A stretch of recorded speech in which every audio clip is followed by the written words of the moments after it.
Hello guys, welcome to a new video on Tower of God New World. And in this video, I'm going to do the character review for Hugo. I'm going to go over the usual points, so I'm going to talk about how good this unit is. Then we're going to look at the skills, revolution, exotic gear, ignition weapon, rapport, and finally some team recommendations. I'm going to start immediately with the first point. So how good is Hugo? I would say she's one of the best SSR plus units we have currently in the game.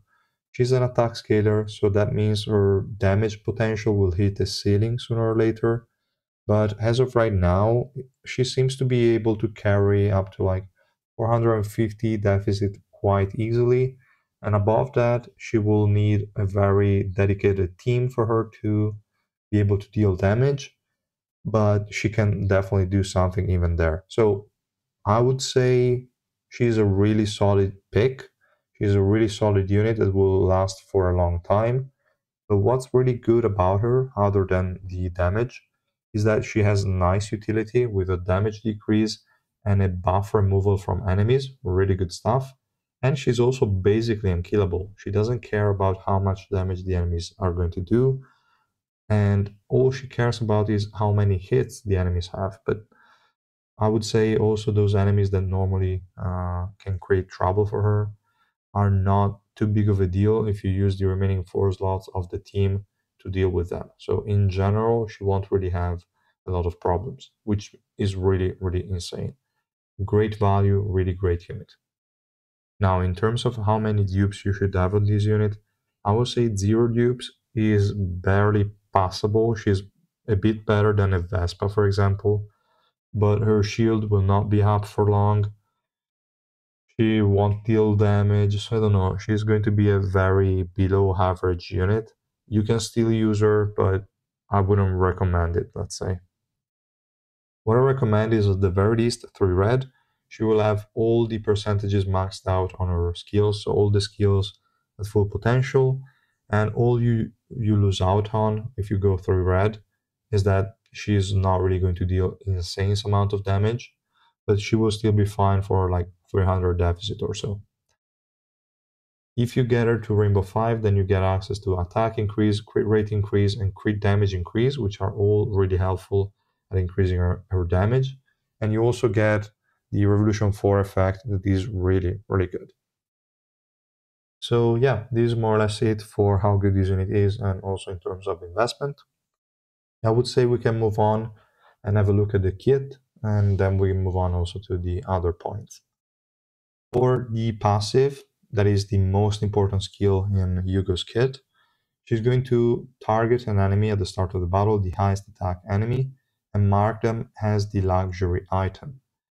Hugo cannot be like provoked or commanded, so she will always focus on that unit.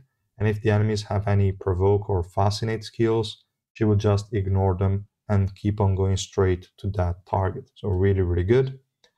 If the luxury item enemy dies, she's then going to find another luxury item enemy. Pretty simple and straightforward. Now here we have the most important part of the passive, and that is every time a skill is used, so any skill, I don't know why they said the skill, that could make people think it was only for the passive, but it's not, is every time any skill is used, she's going to create a luxury shield with a max durability of 6, plus 4 from the exclusive equipment, and it's going to last for 10 seconds. This is only 6 seconds on level 1, which is also why I said her survivability is not really that good, 0 dupes. But 10 stacks with 10-second duration is really, really nice. And now we're going to see what is the criteria for which the like the stacks, the durability is going to decrease. Whenever she takes damage from an enemy that is not the luxury item enemy, her shield is just going to nullify the damage. Absolutely amazing. You're still going to be affected by crowd controls, so that part is not going to be nullified, and we're going to take countermeasures for that in the ignition weapon section. Here, just amazing part of the passive, and then we have the condition for which you're going to lose durability. So whenever she takes damage from the luxury item enemy, she's then going to absorb it, not nullify it. So you're going to take 1 damage in this scenario, which is pretty annoying. It's going to interrupt L, but okay. And its durability is going to decrease by 1. So this is really the only way you can lose the shield. And if the enemy has multi-hit attacks, then that's annoying because you're going to decrease the durability by a shit ton. And if the enemies only rely on very massive single hits, then Hugo is going to excel and just destroy them. Pretty good. The Revolution 5 effect is a bit weird, but at least the first part is good. So whenever the durability decreases of the shield that we just read, she's going to remove all debuffs. Really, really good. And then recover 5% of Yugo's max HP. This part is worthless because she's not supposed to take damage. So the 5% healing is just going to heal the one damage that you take every time the durability goes down. Kinda weak, if you ask me, but okay. Then we have the first active skill. She's going to become immune to status effects and strike an enemy with Black Mandarin, dealing 1800% attack as damage. She's going to use this skill basically at the start of the battle. Really good. And she's also going to push them to the edge of the battlefield and steal 40% of their attack and defense until the end of the battle. This buff cannot be removed with buff removal skills, and the debuff on the enemy cannot be removed with debuff removal skills. Really, really good. The steal limit is going to be 500% of the caster attack and defense, which means at a deficit, you will always have this 500% attack and defense increase. Pretty good. The decrease part is not going to be capped, so the enemy is always going to have a 40% attack and defense decrease, regardless of how much attack and defense you have. That's also important to note. Whenever she uses the skill, she's also going to dash toward the enemy and cause Shinsu to explode, whatever, dealing 600% attack as damage, stunning the target for 3 seconds and knocking all the other ones back. Really good. The attack and defense steal effect is only applied to one enemy, and if you change target, the previous effect is going to be removed. Very simple and straightforward. Then we have the second active skill. She's going to fire a Shinsu beam that pierces enemies, dealing 1000% of her attack as damage to all enemies in its path. The attack coefficient increases by 100% for every debuff that the target has, max 2000%. Now, this is a bit unclear how it counts the debuffs. If it's also counting the stacks, so the same, let's say the same attack decrease debuff, but you apply 5 stacks, it's unclear whether it counts as 1, as in unique debuff, or if it counts as 5, as in you apply the debuff 5 times. I would say is more likely that it counts the stacks as well, because this is 20 debuffs. Having 20 debuffs on an enemy is basically impossible. It's really too many. So my guess would be they're going to count the stacks too.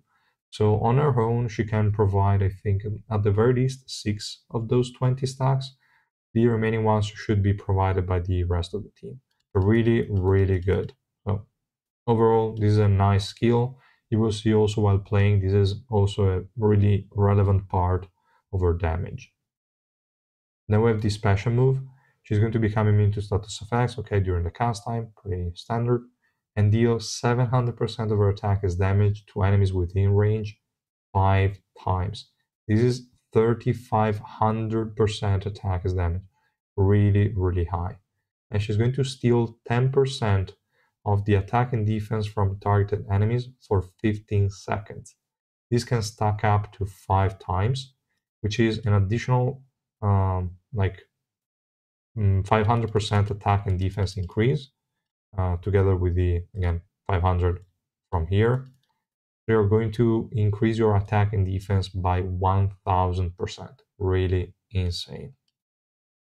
And again, the steal or decrease portion is not going to be capped, so you're going to decrease the defense by the full amount on the enemies.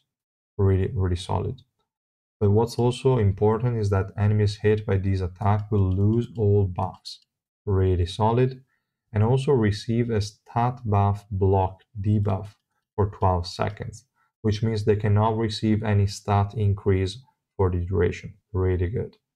And if the target is not a boss, the target's damage taken from the caster is also increased by 40%. Really good damage increase, but nothing insane. Then we have the Revolution 4 that makes the special move always land, and when activated, also resets the cooldown of the second active skill. So this skill we just read. Really, really cool for the uptime on the shield, because she will cast the active skill like a couple of seconds after you generate the shield from the special move, which means you're going to generate the shield, take some damage for like 2 seconds, and then recast the shield again to refresh it back to 10 durability. Really good overall, really nice uptime. So yeah, I kind of like this as well. And as mentioned, this active skill is also a good portion of our damage, so resetting it will definitely improve the burst potential of this unit. Really, really good Revolution 4. And yeah, for the skills, that's pretty much all. The kit is pretty simple, but really, really effective. I don't know how they can make these assassins be more tanky than tanks, but whatever. They just make some weird choices at times. Now let's go over the revolution part, so especially the subnodes, and see what I would recommend on her.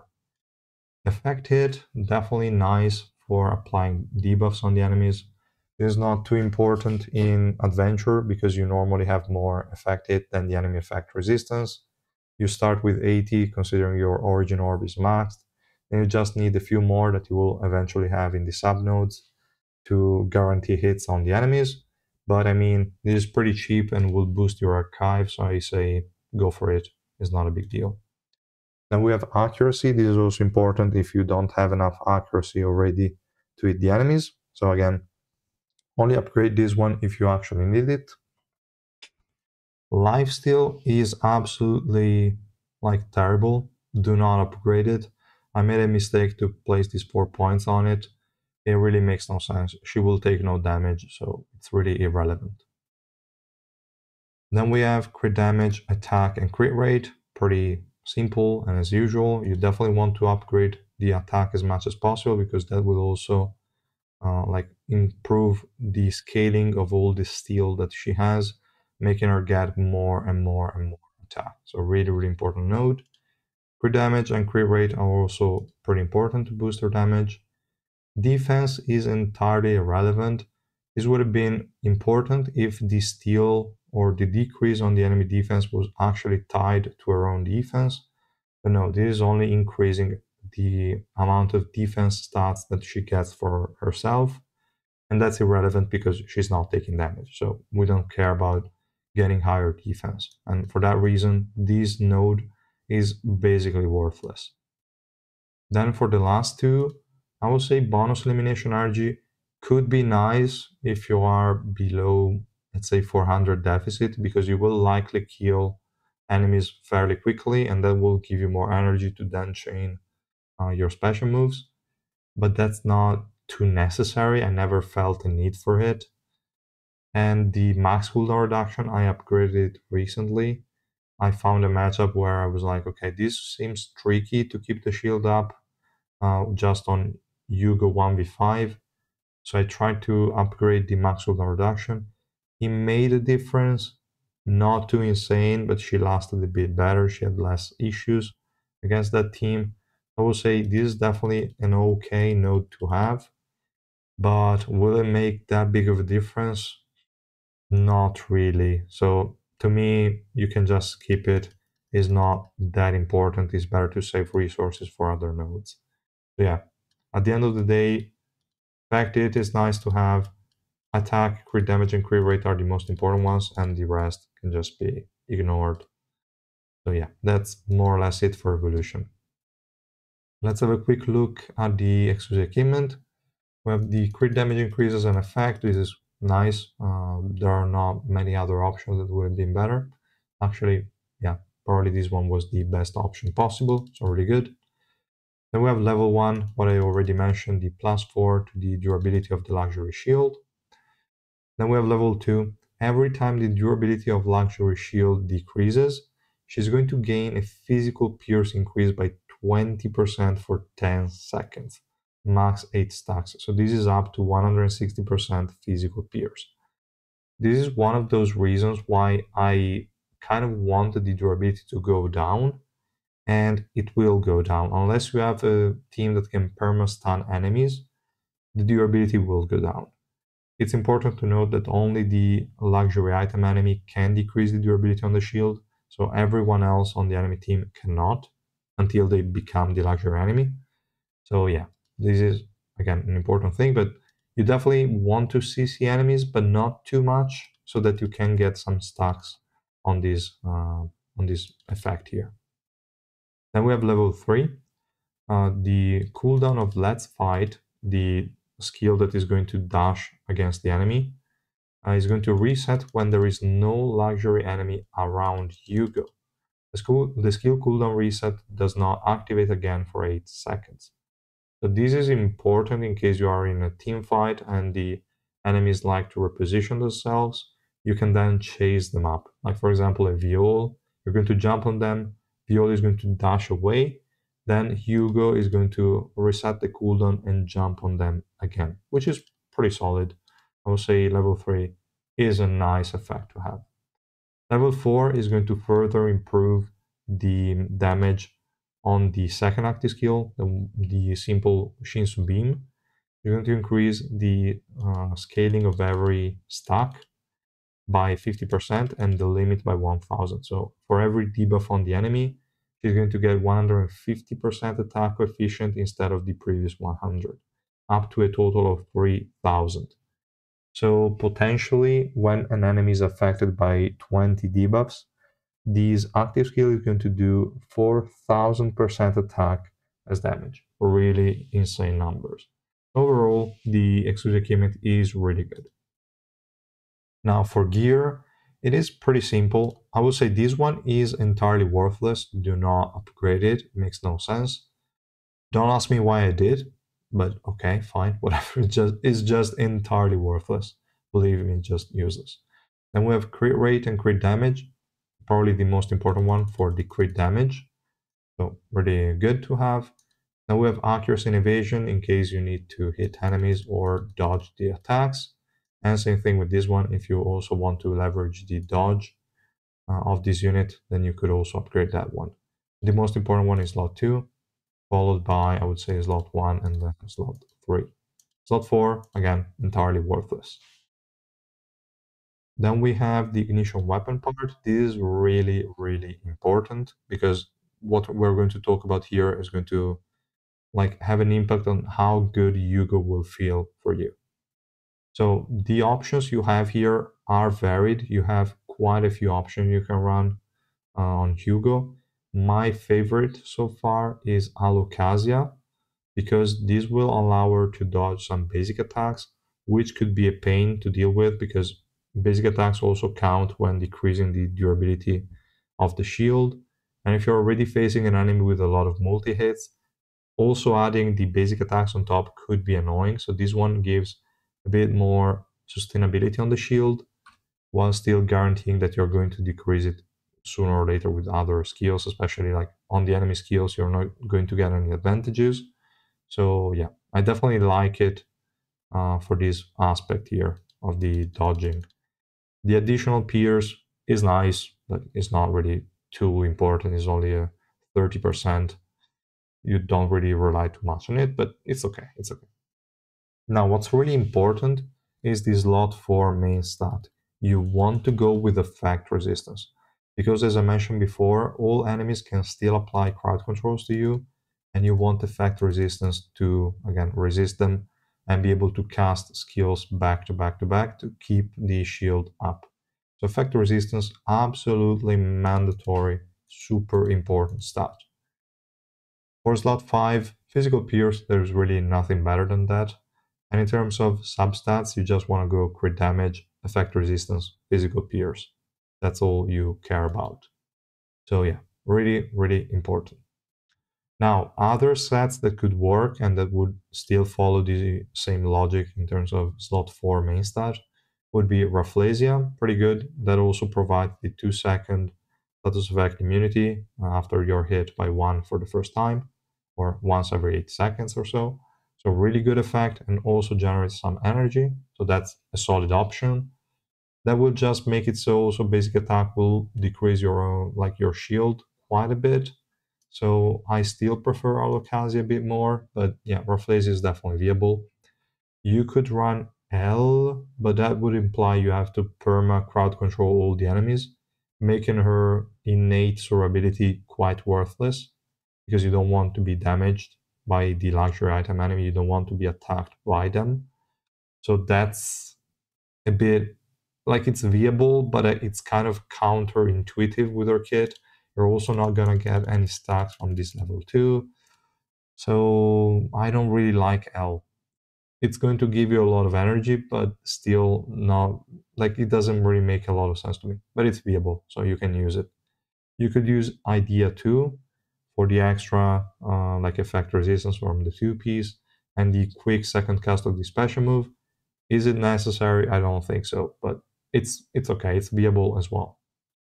You can run really a lot of different sets. There is no super best in slot. Let me also see what they recommend here just for fun. They say Rihanna. Rihanna is definitely an option because Rihanna will silence the first target that you hit with the sort of dash skill, but is not really something I would recommend if you are above like 200, 250 deficit. It makes no sense. You're not going to kill the target anyway, and you don't care too much about the silence because they're still going to be stunned anyway. Unless they're immune to stuns, it's basically worthless. Other sets that could be worth mentioning, let me see. I would say Bari would only be an option if she's not like if she's 0 dupes, then I would consider Bari because if she's higher, she will most likely never go below max HP. Never. So Bari will never proc and will make 0 sense. But if she's the 0 dupes, then the duration on the shield is quite short. So to fill out at least and guarantee the second cast of an ability to refresh the shield, a Bari wouldn't be too bad. But again, only on a 0 dupes Hugo. I wouldn't consider that otherwise. And yeah, I think that's pretty much all for ignition weapons. I don't have anything else to mention. Make sure to have high swiftness on your dexterity users or units.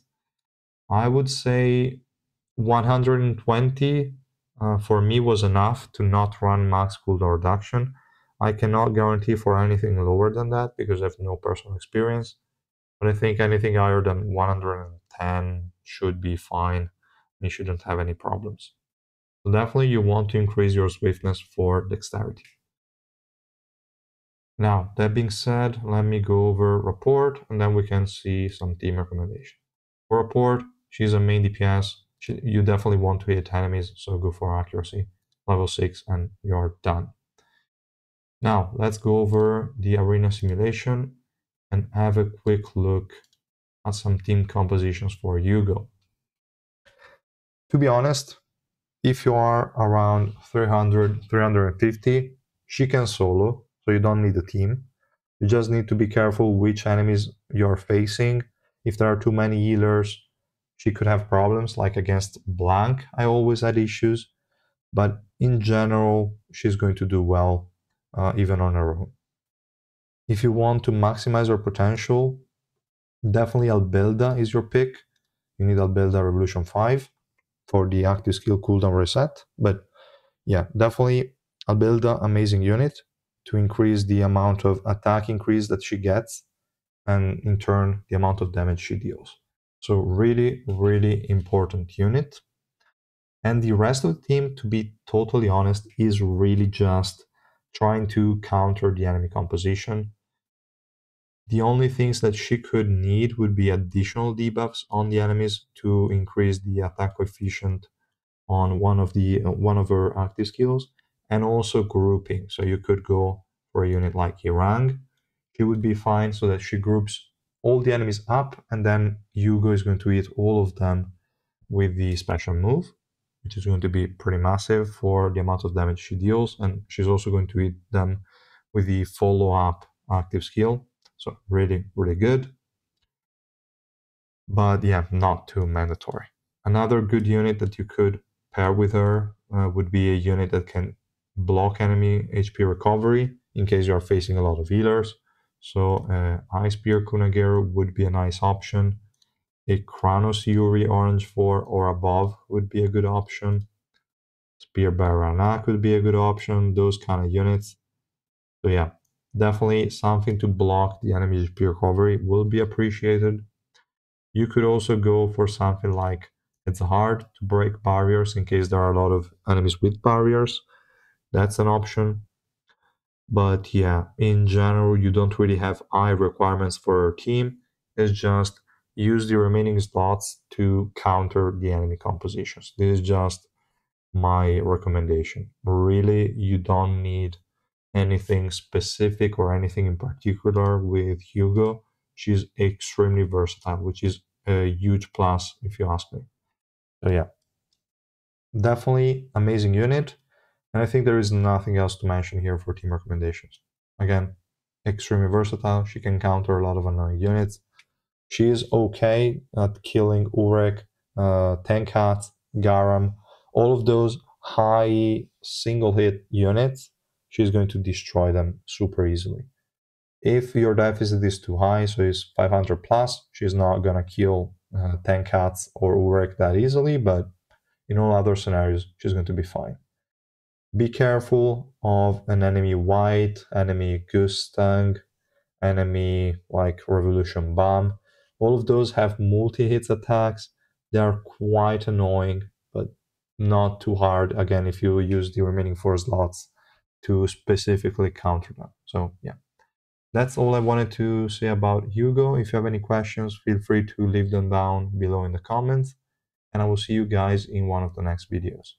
Bye!